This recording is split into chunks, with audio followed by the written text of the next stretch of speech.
Be Wealthy and Smart, episode 1312.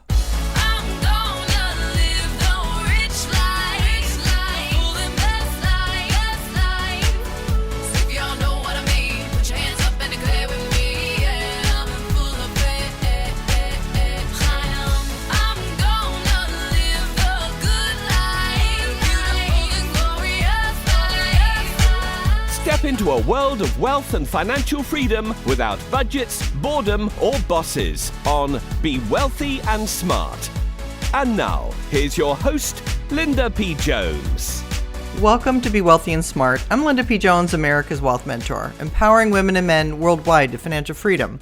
On today's show, we're going to talk about why investors under age 40 created more wealth. This may or may not be a surprise to you, but the total wealth of Americans under age 40 surged by 80% between the first quarter of 2019 and the third quarter of 2023, according to a study by the New York Federal Reserve. You're going to find out what they invested in and why that's the case. Americans under age 40 saw the value of their financial assets increase by 50% since 2019, while those 55 or older saw only a 20% increase. And Americans between the ages of 40 and 54 saw their wealth increase just 10% over the same period. The study said that younger generations received larger stimulus checks during the pandemic and used the funds in part to buy stocks. Those under age 40 who invested were investing in corporate equities and mutual funds, and that made up 25% of their financial assets as of the third quarter of 2023, up from 18% in 2019, which is the fastest growth of any age group. So I want to pause there and just say kudos to the younger generation for investing in stocks and understanding the opportunity that was presented to invest in stocks when we had the big dip in the stock market at the beginning of the pandemic. And obviously in 2019, that was a little bit prior to the pandemic. But I'm proud of them that they are understanding that the stock market is what's going to get them to their retirement goals, to their wealth building goals, to their financial independence goals. And that's because it's one of the highest places to compound your money. And the S&P 500 generally rises about 10% a year. The study said the under 40 group experienced a much larger increase in equity portfolio share than the older groups did. This increased exposure to equities, the fastest growing financial asset class during the period, enabled younger adults to record higher growth in both financial assets and overall wealth.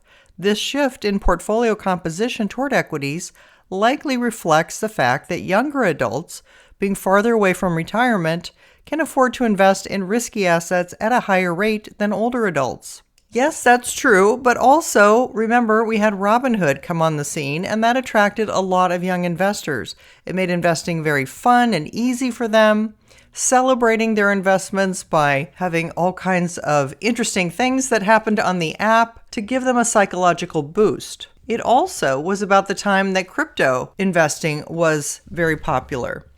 Now, it doesn't mention crypto specifically, but it could be that some of those investors were also investing in crypto on an exchange like Robinhood. The article goes on to say those under 40 are still the poorest of the generations. Their total wealth of $9.5 trillion is a fraction of the wealth held by those age 40 to 55 at $29 trillion, more than 3 times as much. And wealth for those over age 55 totals $104 trillion. The disparity is largely the result of the life cycle of wealth, where every generation builds wealth as they get older.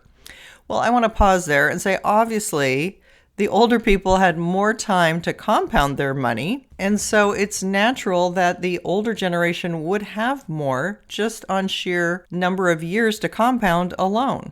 But when you compare a millennial to a baby boomer at the same age, the millennials do have 30% lower wealth than the median boomer at the age of 35.